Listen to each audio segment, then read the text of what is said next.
العفو منزلة عظيمة، الصفح درجة كريمة، النفوس البشرية لا تقبلها، لكن من زكت نفسه بكتاب الله وسنة رسول الله وهدي سلف الأمة فإنه يبحث عن هذه المرتبة ويتطلبها ويتلمس الأعذار ويتلمسها لإخوانه قبل غيرهم.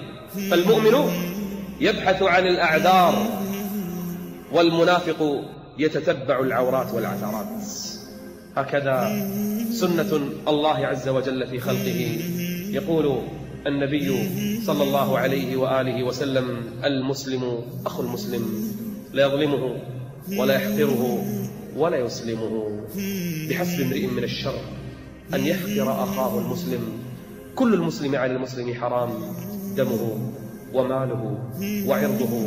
من كان بينه وبين زوجته خلاف فليعفو، من كان بينه وبين جاره خلاف فليعفو، من كان بينه وبين أخيه خلاف فليعفو، من كان بينه وبين زميله خلاف فليعفو، فإن العفو درجة عظيمة أجرها على الله عز وجل.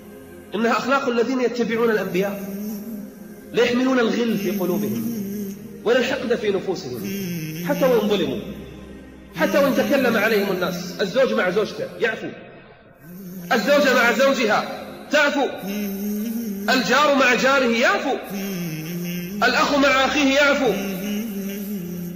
هذه منزلة لا يصلها كل الناس، هذه مرتبة لا يبلغها إلا المتقون، هذه مرتبة يصلها أتباع الأنبياء، أتباع الرسل الذين سبوا وشتموا وأوذوا في سبيله، ثم بعد هذا عفوا عمن ظلمهم وعمن سبهم وعمن شتمهم، وأمرهم إلى الله جل وعلا. يظن بعض الناس أنه لو عفى عن جاره، عن شريكه، عن زميله، عن صاحبه، عن زوجته، عن أي فرد كان ممن أخطأ عليه، يظن أن في هذا إذلالا له، وهذا ضعف، ولا يدري أن النبي صلى الله عليه وآله وسلم يقول في الحديث: وما زاد الله عز وجل عبده بعفو إلا عزا. العفو يورث العزة بين الناس وليس الذل بمنطوق الحديث. فإذا عفوت عن أخيك أو عن من ظلمك أو عن من سبك فإن الله عز وجل يرفع منزلتك، ومن تواضع لله رفعه، ومن عفا وأصلح وعفى عن من ظلمه فإن الله عز وجل يرفعه ويزيده عزا بعز. لكن الناس لأنفسهم يظلمون أو أنفسهم يظلمون، ولكن الناس يظنون أنني إذا عفوت فإنني سأكون ضعيفا بين البشر، فإنني سأكون مهانا بين الخلق. ابن تيمية رحمه الله أوذي، عذب، سجن، افتري عليه مرات ومرات حتى مات في السجن. ابن تيمية رحمه الله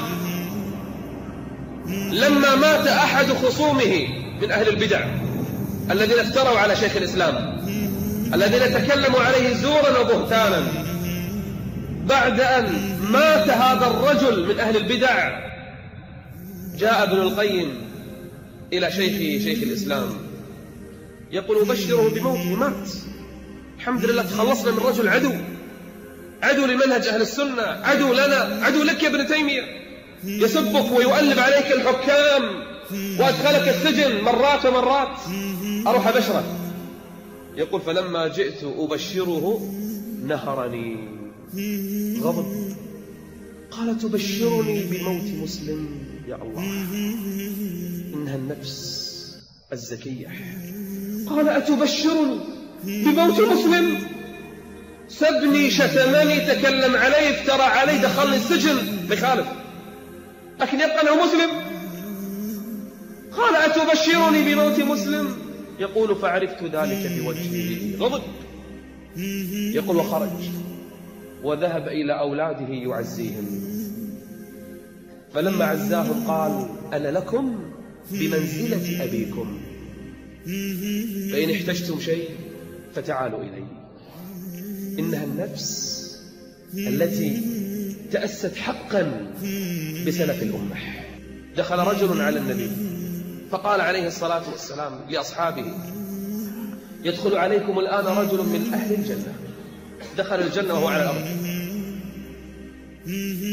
دخل رجل لا يعرف اسمه، نعلاه تحت إبطيه ولحيته تتقاطر من ماء الوضوء، رجل بسيط ما هو معروف بين الناس.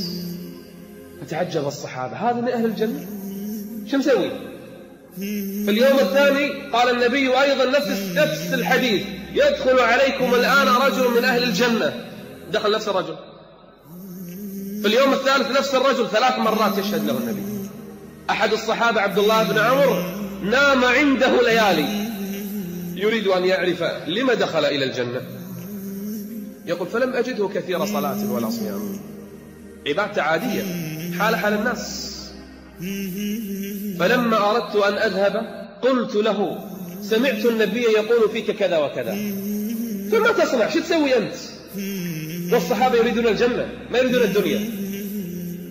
فقال: والله يا ابن أخي لا أصنع إلا ما رأيت. هذا اللي شفته. يقول: فتركته، فلما وليت ناداني تذكر شيء، قال: يا ابن أخي تعال. جئت إليه قلت له: ماذا تقول؟ قال: تذكرت أمرا. قال: ما هو؟ قال: أنا أبيت أنام وليس في قلبي على أحد من المسلمين غل، كل المسلمين على وجه الأرض لا أحقد على واحد منهم.